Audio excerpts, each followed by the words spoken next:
The concept of the Mahdi in Islamic groups and throughout history.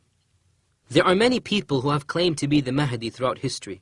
Some of these people have claimed to be from within the fold of Ahl Sunnah, and others have been from other groups. Now obviously anybody who claimed to be a Mahdi and was not so, he immediately becomes a deviant for that belief. So when I say that he was from Ahl Sunnah, I mean that he came from a theology of Sunni Islam, and then he claimed to be the Mahdi, and obviously when a person does so, then he falls into a type of deviation from that very claim of his, unless he really be the Mahdi. And as we said, other claimants to the Mahdi have been found in other groups and sects as well, and even others have gone to the extreme of forming new and different religions. So, let us discuss some of these claimants of the Mahdi-ship, if you like. And let us also see what other groups and other sects says about the concept of the Mahdi.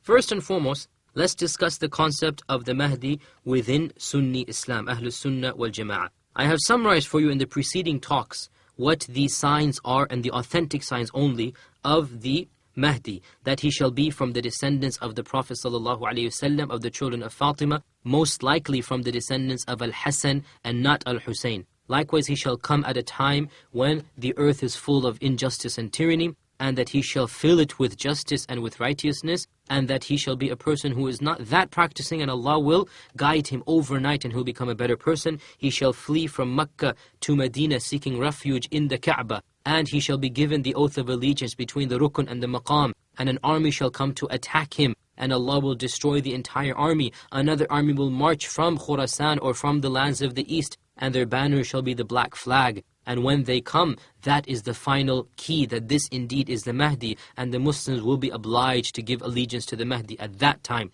And then from then on, he will go and he will start reconquering some of the lands of the Muslims. As for Jerusalem, we do not know, because the hadith is weak, so it could be true, it could not be true, we don't know. Constantinople, pretty certain that the Mahdi will be there and help the Muslims or lead the Muslims to conquer Constantinople. And the Prophet ﷺ said, when he is fighting another expedition, so he is now going out and conquering and filling the earth with justice, Isa ibn Maryam will come down. So these are some of the signs of the Mahdi that have been reported in the authentic literature of Ahl Sunnah wal Jama'ah. And over 30 ahadith have been narrated about the Mahdi, many of them explicitly mentioning his name, and the rest directly or indirectly referring to him. So there are over 30 authentic ahadith about the Mahdi in Sunni literature, and I have mentioned most of them in the course of my talks. However, some of the early scholars of Ahl Sunnah wal Jama'ah, it is narrated that they denied the concept of the Mahdi. And of the people that this opinion is reported from is the famous Mufassir Mujahid ibn Jabr, and also Al-Hasan al-Basri. However, both of these narrations are not authentic to them. In other words, they did not really say so. If you look at the isnads of these narrations, it is not true. So those people who claim that Mujahid and Al-Hasan denied the concept of the Mahdi, this is simply not true. It is basically claimed that they said that the Mahdi is Isa ibn Maryam. There is no Mahdi other than Isa. So they're saying Isa and the Mahdi are the same individual. Firstly, as we said, this is not authentically ascribed to them. And secondly, there is indeed a narration from the Prophet ﷺ in which it says, La Mahdiya illa Isa ibn Maryam. There is no Mahdi other than Isa ibn Maryam. But this narration is extremely weak, and therefore cannot be relied upon. And of course it contradicts all of the other authentic narrations about the Mahdi. So it is certainly true to state that the vast majority of scholars of Ahl Sunnah wal Jama'ah, past and present, affirm the concept of a Mahdi, and we'll have the opportunity to actually quote some of them later on in the course of these lectures. Because the personality of the Mahdi was believed in and propagated by the scholars, many people throughout history claimed this title and tried to misuse and abuse this concept to further their political agendas. And of the first claimants of the concept of Mahdi, of the Mahdi-ship if you like, was a person by the name of Al-Harith ibn Surayj. And he was an insurgent against the Umayyad dynasty. He claimed that he was fighting for justice and took as his banner a black flag. And he actually lived in the lands of Khurasan of Transoxania. And so he felt that by doing all of this, he could pretend to be the Mahdi. However, not only did his name not match the name of the Mahdi, Muhammad ibn Abdullah, his name was Al-Harith ibn Surayj. His actions and tactics were nothing short of heresy. Of what has been narrated about him is that he took shelter with a neighboring pagan empire, the Khan, Al-Khan, who was his title, of the Turkmenistans. And he helped these mushrikun fight against the Muslims. And look at what extremism does. In his claim that he was fighting against the Umayyads and the evils of the Umayyads, he defected and he went over to the mushrikun, to the kuffar, to the non-Muslims. And he thought that by attacking the Muslim lands, killing Muslim men, women and children, with the help of the non-Muslims, he would establish justice. What a perverted logic there is.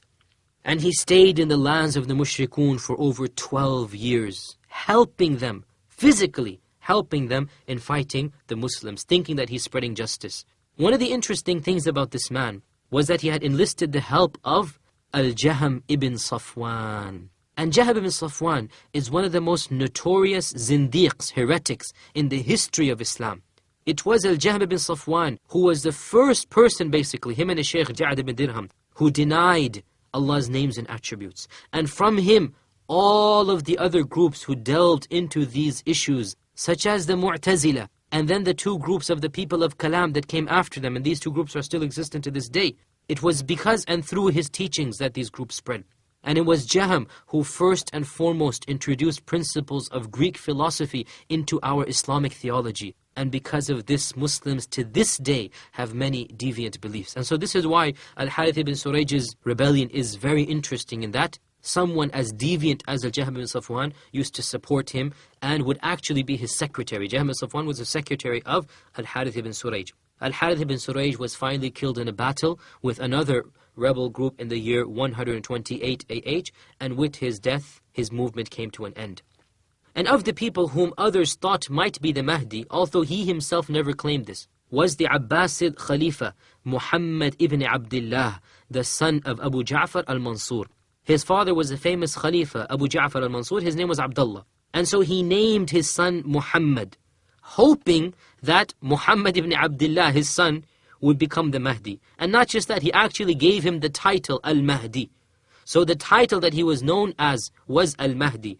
And he hoped that this person or his son would eventually become the Mahdi. He did become the Khalifa, and he ruled the Muslims from 158 Hijrah to 169. And overall he did much good during his time, but obviously he was not the actual promised Mahdi. And in fact, as we said, it is not even reported that he himself claimed to be the Mahdi. And of course, of the claimants of Mahdiship in recent times was Muhammad ibn Abdullah al-Qahtani, a young and religious youth from Medina, who began having dreams and visions in which he saw that he was the Mahdi. And what added to this belief was the fact that many people around him began giving him such indications. In particular, an overzealous and fanatical preacher by the name of Juhayman ibn Muhammad ibn Sayf al-Uthaymi. In fact, this person, Juhayman, even married his sister to Muhammad and began brainwashing him and those around him that he was indeed the promised Mahdi. His movement spread, especially amongst disenfranchised youth who were extremely critical of the new change in lifestyle that was spreading in Saudi Arabia at the time. And we're talking about the mid to late 1970s. And the fact of the matter is that most of the followers of this group, of the group of Juhayman and the supposed Mahdi, really and truly believed him to be the Mahdi. Now obviously this incident occurred very recently. It occurred in 1979, in the year 1400 of the Hijrah. And so many people who witnessed these events firsthand and who interacted with Juhayman and the Mahdi, they are still alive. And of course these incidents occurred in Mecca and Medina. And on a personal note, I myself have met numerous people who were alive and interacted with this group and are now obviously in their 50s, 60s, 70s. And I have discussed with them many of the incidents that occurred out of an interest and curiosity as to what happened at this time.